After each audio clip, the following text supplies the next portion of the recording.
We are just had a meeting here with organizations in the community who are representing immigrant communities and who obviously have been very busy in this difficult time.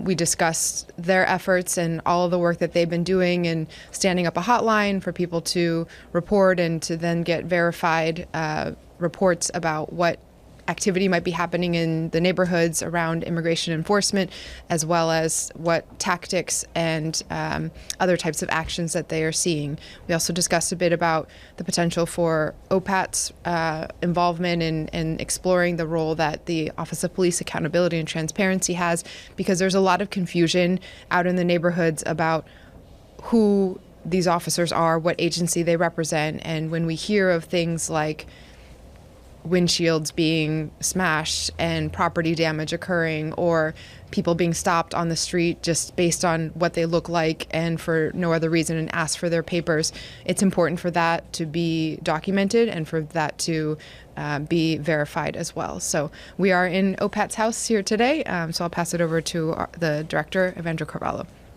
Good morning. Thank you, Madam Mayor. My name is Evandro Carvalho. I have the honor of serving as the Executive Director of OPAT, which is Office of Police Accountability and Transparency. Obviously, I'm happy as a team to have the mayor here and to have community members discussing a most important issue, right, in the current events that are happening throughout the country. Happy to figure out how OPAT perhaps help in the situation. Again, we're designed to do police accountability, and obviously, there's a lot of sort of things going on in our community that build an anxiety to all of us. So we want to be present to see how we can be helpful to the citizens of the city of Boston. So happy again to have the mayor here and figure out how OPAT could be helpful in this situation. Pass it to you. Yeah. Any questions on anything? You just talked about federal funding. You touched on it in your letter to the city council. How are you feeling going into budget season with that?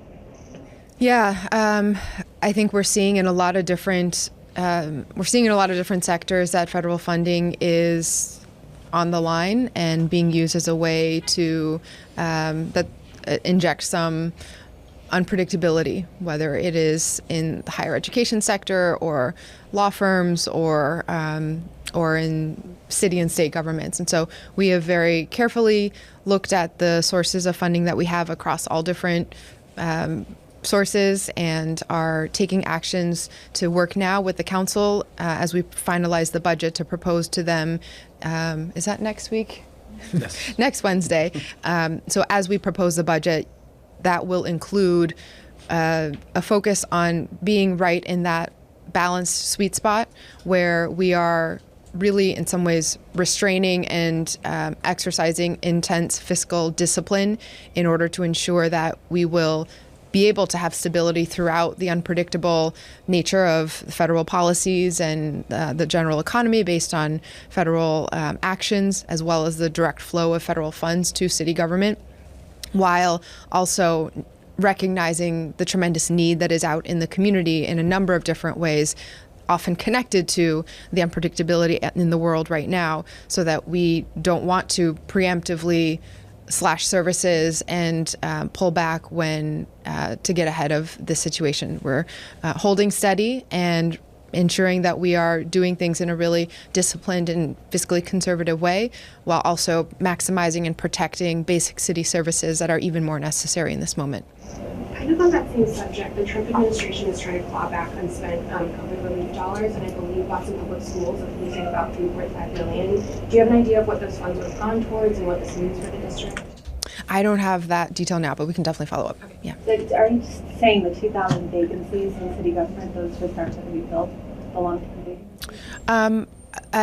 I want to verify the exact numbers, and that will come out next week when the budget is presented and in the hearings that we'll have at that point. But some of what the city has been doing, as we outlined in the letter, is ensuring that we are just presenting as lean as possible a budget so that we can be prepared for worst case scenarios with federal funding right now. That does involve reducing and eliminating long-term vacancies, the positions that have not been that have been vacant for some time. That includes reducing some of the non-personnel line items like equipment and supplies in various departments, and just in general, really being limited on new investments only to where there's a necessary investment to further basic city services in this moment. So there will be no new positions added to the city's departmental counts, and in fact we are really holding on the vacancies in order to make sure that we will be safe and stable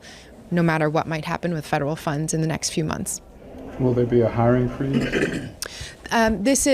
Because it is about vacancies that have been unfilled for some time now.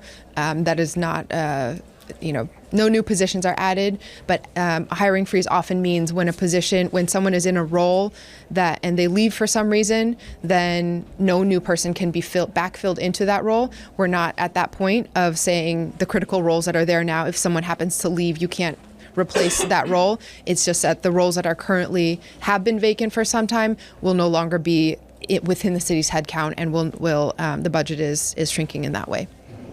Mayor, your reaction to the Boston defendant being detained mid-trial by ICE agents? Yeah, I don't know all the details in that situation of what the sort of justification was for doing that in that moment, or exactly how it happened.